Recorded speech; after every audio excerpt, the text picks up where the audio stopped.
کہ جو بندہ یا جو قوم اللہ کے سامنے اللہ کو چھوڑ کر کے غیروں کے سامنے یا اللہ کو چھوڑ کر کے غیروں سے اپنی مرادیں مانگتی ہے، غیروں کے سامنے اپنے سر جھکاتی ہے، غیروں کے سامنے جا کر کے اپنے لیے آل اولاد مانگتی ہے، خدا کی قسم اللہ تبارک و تعالیٰ کی لعنت ایسی قوم پر اترتی ہے۔ ان الذين كفروا وماتوا وهم كفار اولئك عليهم لعنت الله والملائكة والناس اجمعین، جو لوگ کفر کی حالت میں مرتے ہیں، مرتد ہو کر کے مرتے ہیں، ایسے لوگوں پر اللہ تبارک و تعالیٰ کی لعنت، ساری کائنات کے لوگوں کی لعنت اور سارے فرشتوں کی لعنت ایسے لوگوں پر ہے جو کفر کی حالت میں مرتے ہیں۔ من سب اصحابی فعلیہ لعنت اللہ والملائکۃ والناس اجمعین، جو شخص میرے صحابہ کو گالی دے گا ایسے شخص پر جو ہے اللہ کی لعنت ہے، ایسے شخص پر سارے فرشتوں کی لعنت ہے اور ایسے شخص پر ساری کائنات کے لوگوں کی لعنت ہے۔ السلام علیکم ورحمۃ اللہ وبرکاتہ۔ الحمد للہ وحدہ والصلاة والسلام على من لا نبی بعدہ، اما بعد۔ اعوذ باللہ من الشیطان الرجیم، بسم اللہ الرحمن الرحیم۔ ما اصاب من مصیبت فبما کسبت ایدیکم، وقال اللہ تبارک وتعالی کنتم خیر امت اخرجت للناس تأمرون بالمعروف وتنہون عن المنکر وتؤمنون باللہ۔ محترم علماء کرام و معزز سامعین، جیسا کہ آپ نے سماعت فرمایا کہ آج کے اس اجلاس میں جس موضوع کے تحت میں آپ حضرات سے گفتگو کروں گا وہ ہے اللہ تبارک و تعالیٰ کی لعنت کے مستحق کون۔ اس سے پہلے میں ان اعمال کا ذکر کروں یا ان کاموں کا ذکر کروں جن کے کرنے سے ایک بندہ یا ایک جماعت یا کوئی قوم اللہ کی لعنت کا مستحق بنتی ہے، میں مناسب سمجھتا ہوں کہ لعنت کا کیا مفہوم ہے، کیا معنی ہے، کیا مطلب ہے، آپ حضرات کے سامنے مختصر طور پر بتا دوں۔ لغت کے اعتبار سے لعنت کا مطلب ہے دھتکارنا، دور کر دینا، خیر و بھلائی سے، اچھائی سے کسی کو دور کرنا، اس کا لغت میں جو معنی ہے وہ ہے لعنت۔ کسی بھلائی سے دور کر دینا، کسی اچھائی سے دور کر دینا یا دھتکار دینا، اس کو جو ہے لعنت کہتے ہیں۔ اور مفسرین کرام کے نزدیک لعنت اللہ کا مطلب یہ ہے کہ اللہ تبارک و تعالیٰ نے کسی قوم کو اپنی رحمت سے دور کر دیا، یا اللہ تبارک و تعالیٰ نے کسی قوم کو ذلیل و خوار کر دیا، یا اللہ تبارک و تعالیٰ نے کسی قوم کو دھتکار دیا۔ یہ معنی جو ہے مفسرین اکرام نے قرآن مجید کے اندر بیان کیا ہے۔ محترم حضرات، پتہ یہ چلتا ہے معنی کے اعتبار سے جس قوم پر اللہ تبارک و تعالیٰ کی لعنت اتر جاتی ہے وہ قوم دنیا میں بھی ذلیل و خوار ہو جاتی ہے اور آخرت میں بھی ذلیل و خوار ہو جاتی ہے۔ نہ اس کو دنیا کے اندر سکون نصیب ہوتا ہے اور نہ آخرت کے اندر اس کو سکون نصیب ہوتا ہے۔ یعنی ایک معنی میں یہ بتایا جا سکتا ہے کہ وہ دنیا میں بھی تباہ و برباد ہو جائے گی اور آخرت میں بھی تباہ و برباد ہو جائے گی۔ یہ ہے اللہ تبارک و تعالیٰ کی لعنت کا مفہوم۔ چلیے اب آگے بڑھتے ہیں، وہ کون سے اعمال ہیں، وہ کون سے کام ہیں جن کے کرنے سے ہم پر اللہ تبارک و تعالیٰ کی لعنت اترتی ہے۔ سب سے پہلا عمل ہے شرک اور اس کے جتنے بھی وسائل ہیں، شرک اور اس کی جتنی بھی قسمیں ہیں۔ اگر کوئی بندہ شرک کے اندر مبتلا ہوتا ہے، اس کی اقسام کے اندر مبتلا ہوتا ہے، اس کے جتنے بھی وسائل ہیں ذرہ برابر بھی اس کے اندر پائے جاتے ہیں تو وہ بندہ اللہ کی لعنت کا مستحق ہو جاتا ہے۔ جیسا کہ حضرت عائشہ رضی اللہ تعالیٰ عنہ حدیث کی راوی ہیں، وہ فرماتی ہیں نبی کریم صلی اللہ علیہ وسلم کے سکرات کا موقع ہے، اللہ کے نبی صلی اللہ علیہ وسلم کے آخری لمحات ہیں، اور نبی کریم صلی اللہ علیہ وسلم کی زبانی بار بار یہ الفاظ نکل رہے ہیں، یہ بد دعا نکلتی ہے، لعن اللہ الیہود والنصارى اتخذوا قبور انبیائہم مساجدا، اللہ کی لعنت ہو یہود و نصارہ پر کہ جنہوں نے اپنے نبیوں کی قبروں کو سجدہ بنا لیا، جنہوں نے اپنے نبیوں کی قبروں کو مسجد بنا دیا۔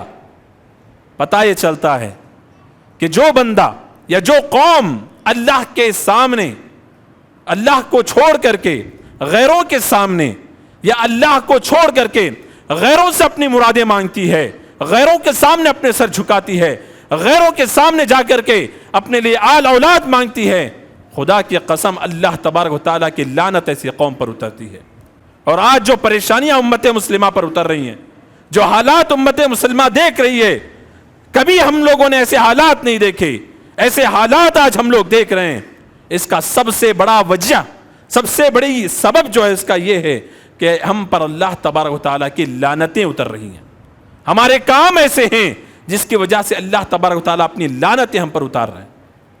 محترم دوستوں، تو پتہ یہ چلا کہ شرک کے جتنے بھی وسائل ہیں اگر کسی قوم کے اندر وہ آ جاتی ہیں تو وہ قوم جو ہے تباہ و برباد ہو جاتی ہے۔ اور اسی طریقے سے دوسرا جو سبب ہے یا دوسرا جو عمل ہے جس کے کرنے سے ہم پر اللہ تبارک و تعالیٰ کی لعنت اترتی ہے، وہ ہے اللہ اور اس کے رسول کو تکلیف پہنچانا۔ اللہ اور اس کے رسول کو تکلیف پہنچانے کا مطلب کیا ہے؟ اللہ اور اس کے رسول کو تکلیف پہنچانے کا مطلب یہ ہے، اللہ کو تکلیف پہنچانا گویا کہ ہم اللہ تعالیٰ کی جو پیدا کردہ مخلوق ہیں، اللہ نے جن کو پیدا کیا ان کو اللہ کے مقام پر لے جا کر کے بٹھانا، ان سے اپنی مرادوں کو مانگنا، ان کو اللہ تبارک تعالیٰ کے برابر کھڑا کرنا۔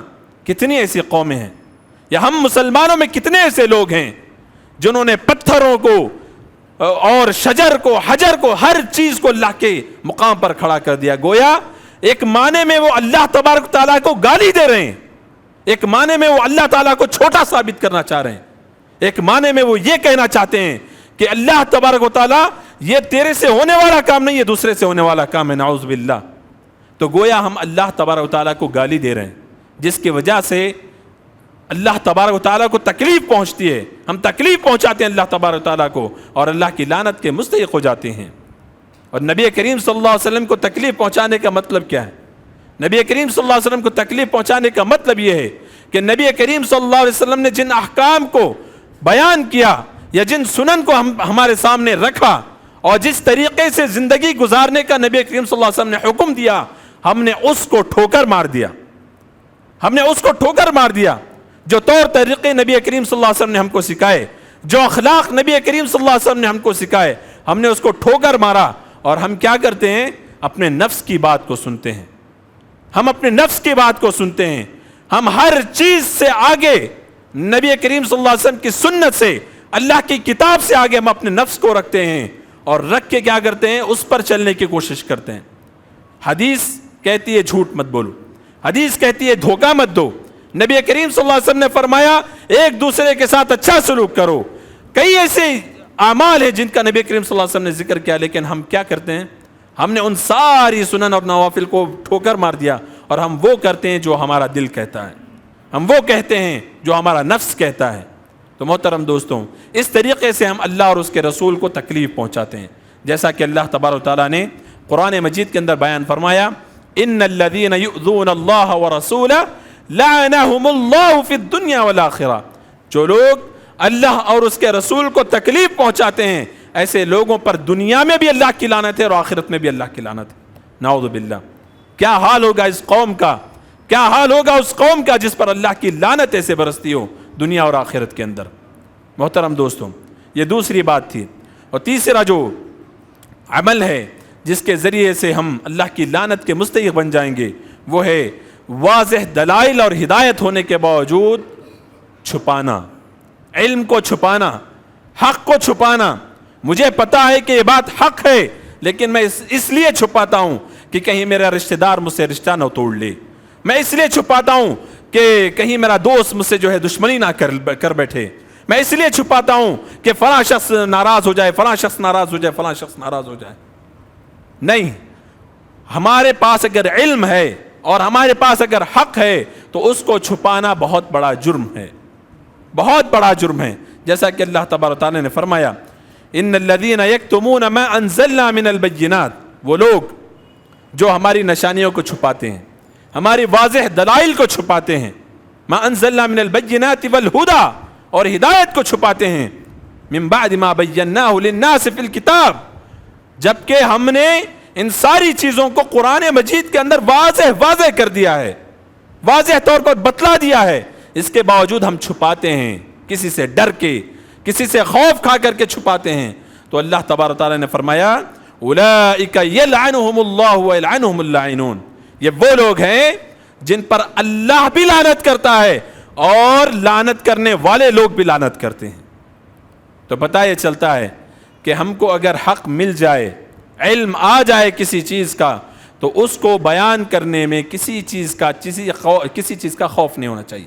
آج حالات حاضرہ میں جو حالات مسلمانوں پر گزر رہے ہیں، ہم یہ سوچ کر نہ بیٹھیں کہ یہ جو ہو رہا ہے مجھے اس سے کیا.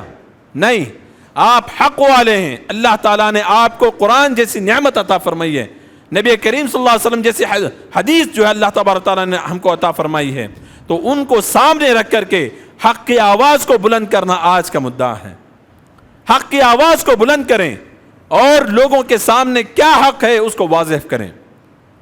تو یہ کچھ چیزیں، یہ تیسرا جو عمل تھا جس کے ذریعے سے جو ہے انسان اللہ کی لعنت کا مستحق ہو جاتا ہے. اور اسی طریقے سے چوتھی جو چیز ہے وہ یہ کہ کوئی بندہ کفر کی حالت میں مر جائے، کفر کی حالت میں اس کو موت آ جائے، یا مسلمان تھا کافر ہو جائے، کسی اور دین میں جو ہے مرتد ہو جائے اور اسی حالت میں اس کی موت ہو جائے، تو اس شخص پر بھی اللہ کی لعنت ہو جاتی ہے. جیسا کہ اللہ تبارک تعالیٰ نے فرمایا ان الذین کفروا وماتوا وهم کفار اولئک علیہم لعنت اللہ والملائکۃ والناس اجمعین. جو لوگ کفر کی حالت میں مرتے ہیں، مرتد ہو کر کے مرتے ہیں، ایسے لوگوں پر اللہ تبارک و تعالیٰ کی لعنت، ساری کائنات کے لوگوں کی لعنت اور سارے فرشتوں کی لعنت ایسے لوگوں پر ہے جو کفر کی حالت میں مرتے ہیں. محترم دوستوں، یہ چوتھی چیز تھی چوتھا عمل تھا جس کے کرنے سے ہم جو ہے اللہ کی لعنت کے مستحق ہوتے ہیں. اور پانچواں جو بہت اہم عمل ہے آج کے اس دور کے لیے بہت اہم عمل ہے، وہ ہے برائی کو دیکھ کر کے نہ روکنا. کوئی بندہ برائی کو دیکھتا ہے، دیکھ کر کے خاموش رہ جاتا ہے اس غرض سے کہ مجھے کیا پڑی ہے، وہ اس کا عمل ہے، وہ جواب دے گا، میں اس کے بیچ میں کیوں جاؤں، یہ سوچ کر کے جو ہے برائی سے نہیں روکتا ہے، تو اس شخص پر بھی جو اللہ تبارک و تعالیٰ کی لعنت ہے.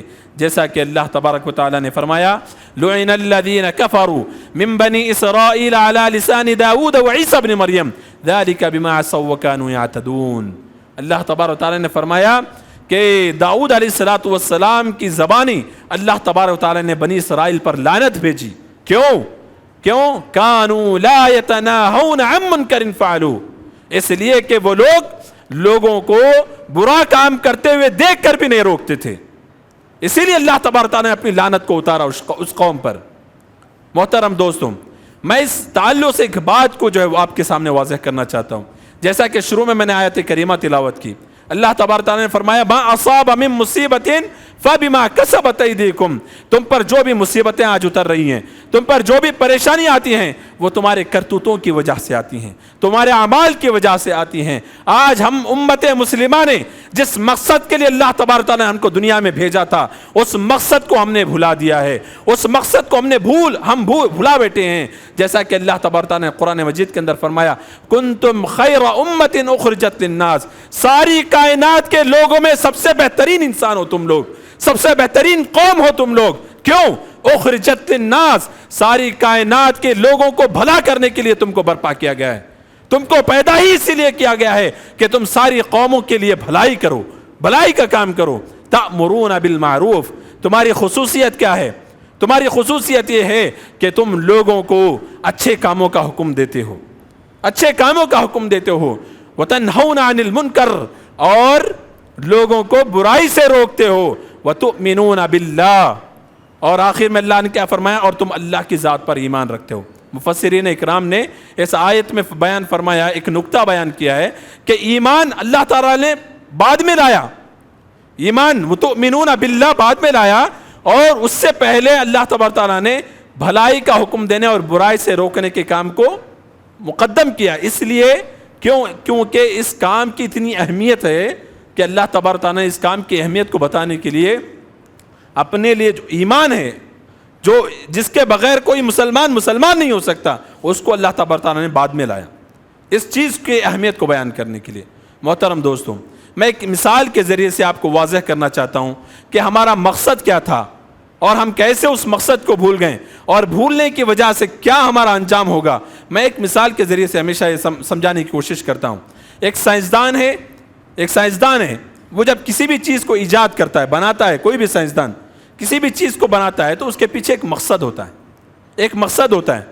کوئی سائنسدان ہے جس نے بلب بنایا، لائٹ بنایا، اس کے پیچھے اس کا مقصد کیا تھا کہ وہ بلب جو ہے روشنی کا کام کرے، روشنی پھیلائے، اور جب تک وہ بلب روشنی دیتا ہے ہم اس کو کہاں اٹکاتے ہیں، کہاں لگواتے ہیں؟ چھت پر لگواتے ہیں، تاکہ وہ زیادہ سے زیادہ روشنی پھیلائے، زیادہ سے زیادہ جگہوں کو جو ہے روشن کرے۔ اور جس دن وہ بلب اپنا مقصد بھول جاتا ہے، جس دن وہ بلب اپنا کام کرنا بھول جاتا ہے، تو ہم لوگ کیا کرتے ہیں؟ اس کو نکال کے کچرے کے ڈبے میں پھینک دیتے ہیں۔ یہی حال آج مسلمانوں کا ہے۔ اللہ تبارک و تعالیٰ نے ہم کو پیدا کیا تھا، اس کے پیچھے مقصد کیا تھا؟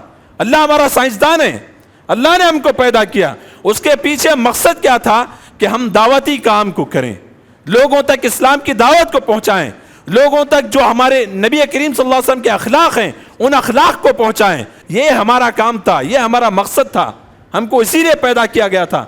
اور جس دن امت مسلمہ نے اپنے اس مقصد کو بھلا دیا، آج امت مسلمہ کچرے کے ڈبے میں پڑی ہوئی ہے، ہر طریقے سے ذلیل و خوار ہو کر کے، ہر طریقے سے امت جو ہے ٹھوکریں کھا رہی ہے، لیکن سنبھلنے کا نام نہیں لے رہی ہے۔ اللہ تبارک و تعالیٰ نے جس مقصد کے لیے پیدا کیا ہے، میرے بھائیوں، اس مقصد کو پہچانو اور کوشش کرو کہ جتنا ہو سکے آپ کی ذات سے، چاہے وہ کوئی بھی کیوں نہ ہو، چاہے مسلمان ہو، چاہے وہ غیر مسلم ہو، کوئی بھی دین کا ماننے والا کیوں نہ ہو، آپ کی ذات سے اس کو فائدہ پہنچے، اور کوشش کریں کہ آپ اپنے اخلاق سے، اپنے کیریکٹر سے اور اپنے علم سے، علماء کی رہنمائی میں لوگوں تک دین اسلام کو پہنچانے کی کوشش کریں۔ اور امید کرتا ہوں انشاءاللہ اگر یہ کام زور و شور سے شروع ہو جائے گا، اللہ تبارک تعالیٰ اپنی ساری لعنتیں امت مسلمہ سے اٹھا لے گا انشاءاللہ تبارک تعالیٰ۔ تو میرے دوستوں، بتانے کا مقصد یہ ہے کہ ہم جہاں تک ہو سکے ان جو اعمال جو ذکر کے گئے ہیں ان سے جو ہے اپنے آپ کو بچانے کی کوشش کریں، اور جو اعمال کرنے کے ان کو کرنے کی کوشش کریں۔ اور اسی طریقے سے چھٹویں جو چیز ہے وہ یہ کہ رشتہ داری کو توڑنا، یہ بہت بڑی چیز ہے اور بہت اہم چیز ہے۔ آج ہمارے معاشرے کے اندر ہر گھر کے اندر یہ پریشانی پائی جاتی ہے۔